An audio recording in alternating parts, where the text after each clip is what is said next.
Fala aí, amigo ligado no Toque Passa, chegando nesta quinta-feira para falar de NFL, porque hoje começa a semana 9, temos Indianapolis Colts contra o New York Jets, um jogo que vale a pena você assistir, porque é o último antes de mudar o horário nos Estados Unidos, vai começar tudo uma hora mais tarde a partir deste final de semana. Mas é claro que o assunto aqui não vai focar nesse jogo entre Colts e Jets. A gente tem muita coisa para falar. Quarta-feira foi agitada na NFL. Temos novidades sobre o caso do Henry Huggs. Temos novidades do Odell Beckham Jr. lá no Cleveland Browns, causando, tá tudo polêmico aí. E temos também, é claro, o Aaron Rodgers. Eu falei que a Covid ia ser assunto aqui ao longo da temporada e estamos aqui mais uma vez para falar de assuntos polêmicos, tá? O extra-campo entra em campo, como a gente tem avisado. Então, é um assunto polêmico, então eu peço para você já deixar a curtida no vídeo, já curte agora o vídeo aqui e deixa o seu comentário aqui embaixo. Eu não sou um cara que tenho certezas, eu sou um cara que dou opiniões e eu quero saber a sua opinião também, porque aí a gente forma um debate bem legal. A nossa conversa aqui embaixo na aba de comentários fica muito boa mesmo. Você que está chegando agora, Toque Passa, já assina o canal. Não custa nada. Se inscreve aqui no canal, é de graça, ajuda o canal. Eu agradeço muito quem está chegando agora, seja muito bem-vindo. E também clica no sininho aqui embaixo para receber notificação sempre que o vídeo não for publicado, porque talvez esse não seja o último vídeo da quinta-feira. Tá tão agitado a NFL que talvez eu tenha que vir aqui para fazer alguma atualização do que a gente está conversando. Então vamos nessa. Sem tempo a perder, roda a vinheta. Vou começar falando desse Indianapolis Colts e New York Jets. É um jogo que não empolga, ninguém tá, eu tô ansioso para assistir essa partida, mas é um jogo que vale a pena. Além da questão do horário, a gente tem um cara do Hall da Fama nessa partida. O Mike White. O Mike White foi parar no Hall da Fama, a camisa dele foi da vitória sobre os Bengals e a bola do jogo também foi parar lá em Canton, porque ele bateu um recorde, 37 passes completados, é a maior marca para um quarterback que fazia sua estreia como titular de um time da NFL. Ele também se juntou ao Cam Newton com mais de 400 jardas lançadas na primeira vez como titular numa partida da National Football League. É impressionante, né? Acho que o Mike White, se falasse para ele no começo da temporada que ele como reserva dos Jets nesse ano, ele ia entrar em Canton, o cara ia falar, você tá muito louco. Mas ele tá lá, tá na história. Além de falar para os amigos, eu venci, eu coloquei em dúvida aí a posição do Zach Wilson, né? Afinal, o Robert Saleh falou que a disputa está aberta. Eu acho que é mais para empolgar o Mike White. Mas é claro, ele pode vir a ser um ativo interessante para os Jets que tentarem trocar o ano que vem, que precisar de um quarterback. Se ele for bem agora nos próximos jogos, ele pode ter uma chance na NFL. Mas ele tá lá, ele pode levar os amigos e falar, pessoal, minha camisa, eu aqui, Mike White, eu, quarterback, estou em Canton. Não tenho o que dizer. Parabéns para o Mike White. Eu acho que vai ser um jogo difícil, acho que vai ser um jogo bem equilibrado, né? Porque os Colts conseguem equilibrar qualquer partida, por mais que seja um time superior à equipe dos Jets. Estou apostando numa vitória dos Colts por 27-23 sobre os Jets. Meus palpites vão aparecer no meu blog, link está aqui embaixo na descrição. Palpite para a rodada inteira ainda nesta quinta-feira. Não consegui fazer porque a quarta-feira foi bastante agitada. A gente teve que correr atrás de algumas informações. Então agora vamos começar com o noticiário para falar de tudo o que rolou nesta quarta-feira. Começar falando do Henry Huggs III, que talvez seja a última vez que a gente fale dele como um jogador da NFL. Aliás, ele já é um ex-jogador da NFL, porque ele já foi dispensado dos Raiders, não tem time para jogar e ninguém vai requisitar o Henry Huggs, porque ele deve pegar um bom tempo na cadeia. Talvez a gente volte a falar dele apenas quando sair a sentença. E vai sair uma sentença, porque ontem ele encontrou o juiz pela primeira vez, né? Ele falou perante ele o juiz pela primeira vez e o juiz mesmo falou, olha, em 16 anos aqui nessa cadeira eu nunca vi um acidente nessa velocidade.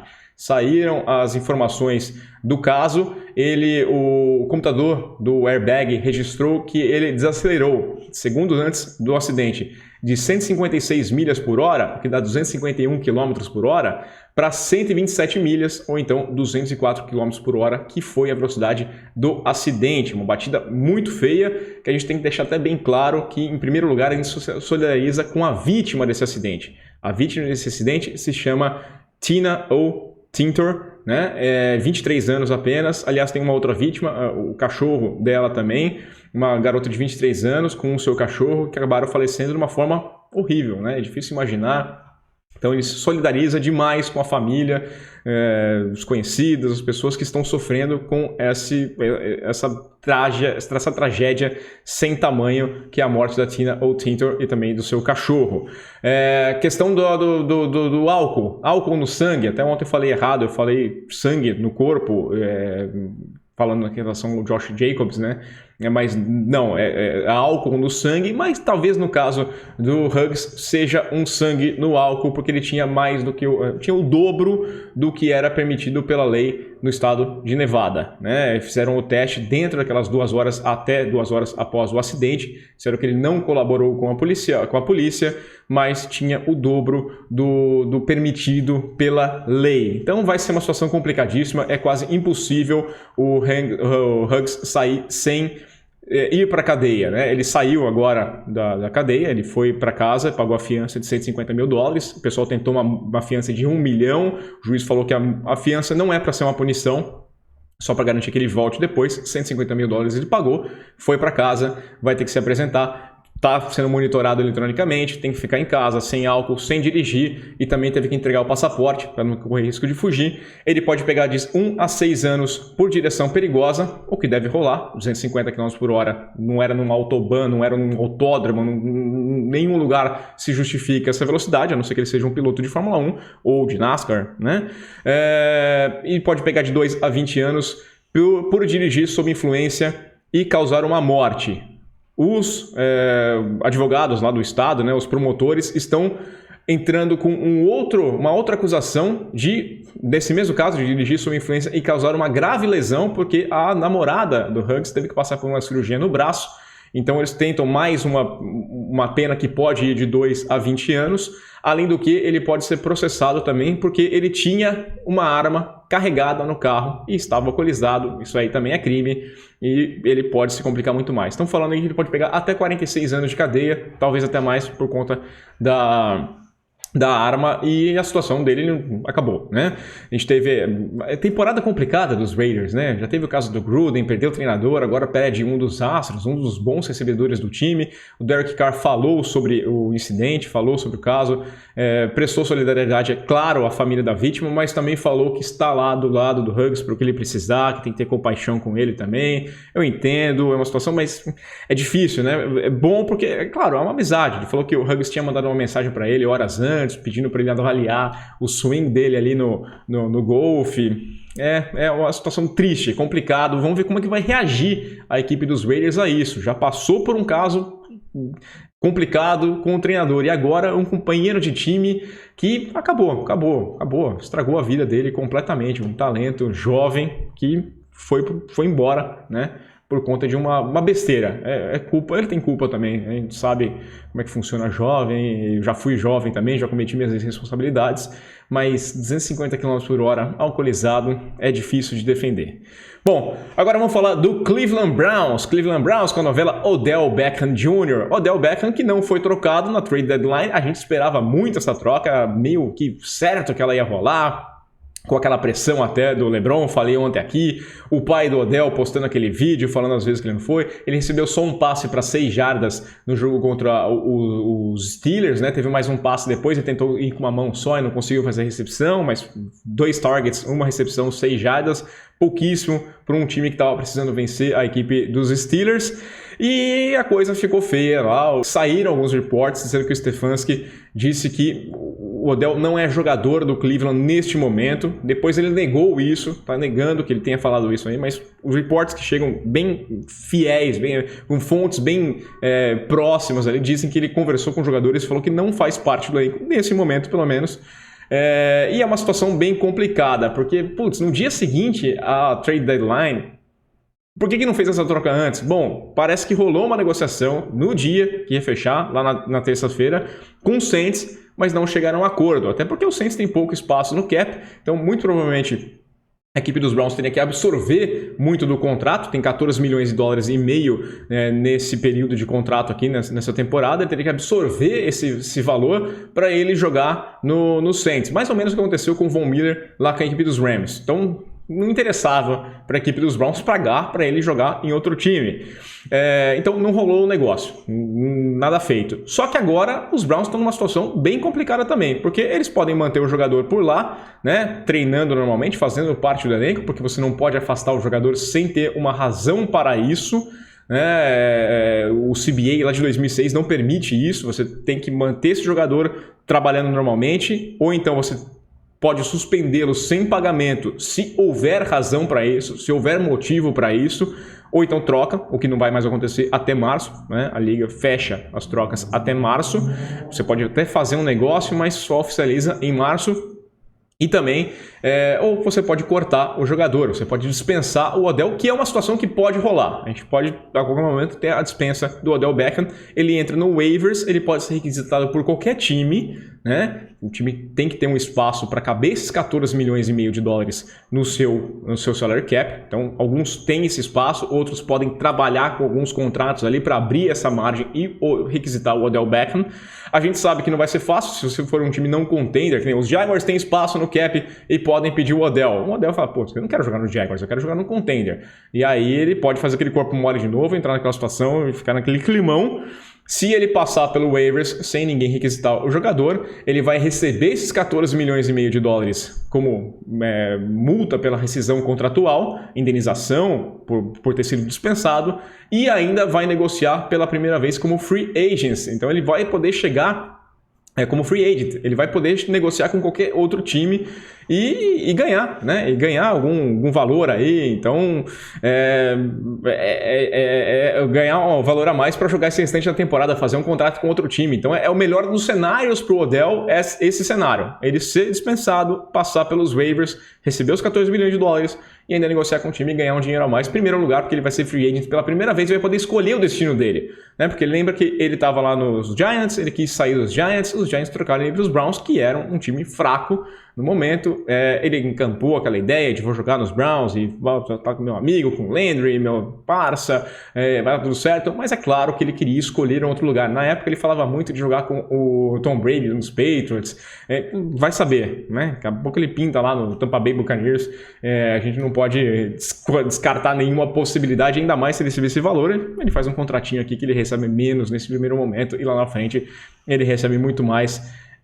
Vamos ver qual que vai se desenrolar essa história do Odell, que é um problema, né? O Odell, ele tem sido muito mais notícia ultimamente pelos problemas que ele tem causado do que pelas jogadas que ele tem feito. Não é aquele Odell que a gente viu, que todo mundo se apavorou com aquela recepção maravilhosa contra os Cowboys, com as jogadas incríveis, capa do Madden. Depois disso, nunca mais foi um cara com muito mais assunto fora de campo do que dentro de campo.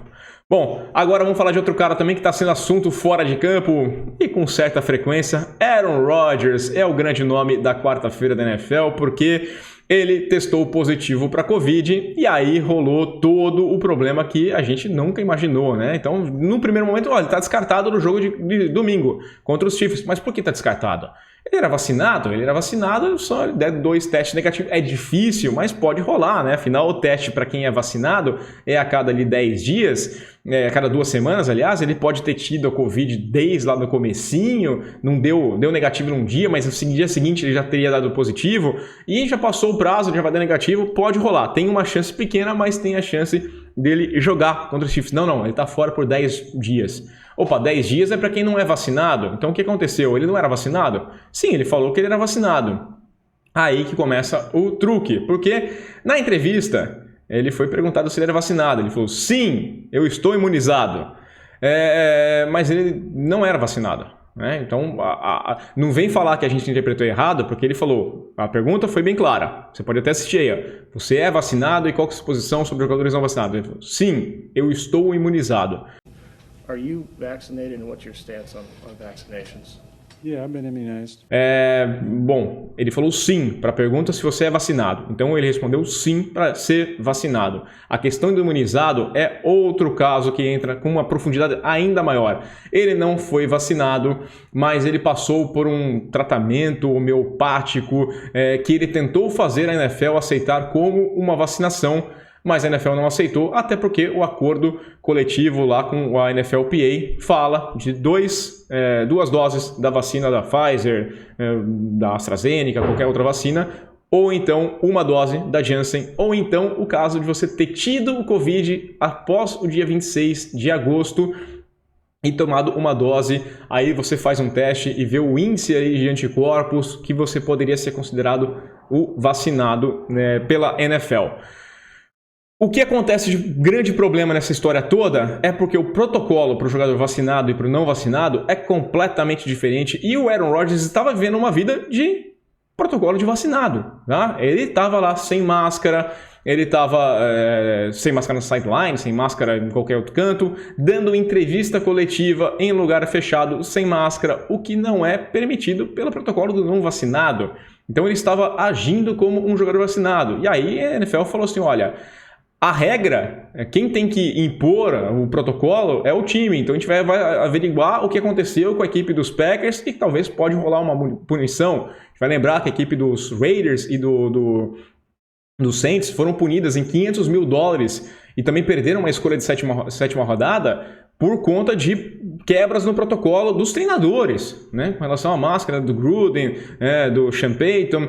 Então a gente tem que ver direitinho o que vai rolar de fato de punição, porque o Aaron Rodgers ele pode ter entendido que esse tratamento homeopático dê a imunização para ele, o que, segundo a OMS, não sou eu, não sou cientista, a OMS diz que não causa, que você só tem uma forma de se proteger contra a Covid, não é nem imunização, você pode pegar a doença, mas você diminui a gravidade, diminui os casos graves, diminui a chance de morte, que é a vacina, e o que a NFL entende é vacina. Se você fez um tratamento, se você tomou a água do pastor, se você se benzeu, se você tomou ozônio, não interessa, não interessa. Pelo protocolo da NFL, com a NFLPA, você tem que ter tomado a vacina. Interessa o que você acredite, interessa o que é a regra, o que é a lei. Tá? Não vou entrar aqui na discussão que a gente já cansou de ter com relação à vacinação. Estou falando que a regra, o acordo da NFL com a NFLPA fala em vacinação. 2 doses, 1 dose, vacinação. Não é tratamento homeopático, não é ozônio, não é remédio, não é nada. É a vacina. E o Aaron Rodgers quebrou essa regra. Essa regra da coletiva, por exemplo, as máscaras, a gente sempre via as fotos dele em viagem, sempre sem máscara, então o jogador não vacinado tem que usar máscara, e também a questão da festa que ele estava lá de Halloween, né? O jogador não vacinado ele tem que ter um encontro limitado ao número de pessoas, ele estava numa festa de Halloween, então ele estava vivendo a vida normalmente protocolo para o jogador não vacinado, para o jogador vacinado, sendo que ele não era vacinado. A questão é que ele fica de fora dessa partida e contra o Seahawks ele é dúvida, né? Porque os 10 dias dão exatamente no sábado antes do jogo contra a equipe do Seattle Seahawks na semana 10. O jogo é em Green Bay, o que facilita um pouquinho a vida dele, né? Não tem questão da viagem ali, como ele vai viajar. Ele fica esses 10 dias isolado e se der o exame negativo, ele pode jogar contra os Seahawks, mas, caso contrário, ele fica de fora também da partida da outra semana. O que vai acontecer? A gente vai acompanhar essa novela, vai se estender um tempinho, porque provavelmente vai rolar punição para os Packers, resta saber se vai ter punição também para o Aaron Rodgers. E coisa feia, né, Rodgers? Eu te elogiei tanto ontem, cara. Pô, falei tão bem de você lá no blog, aqui no vídeo. Cara, bom, tentar sair com um truquezinho de que, olha, em momento nenhum eu falei que eu era vacinado, eu falei que eu estava imunizado. Não, você falou sim, porque a pergunta foi se você estava vacinado e você falou sim. Então essa é a questão. Bom, quero saber a sua opinião. O que você achou do Aaron Rodgers? O que você achou do Odell Beckham? Deixa o seu comentário aqui embaixo, curte o vídeo aqui no canal e a gente volta a qualquer momento, ou então nessa sexta-feira. Aquele abraço!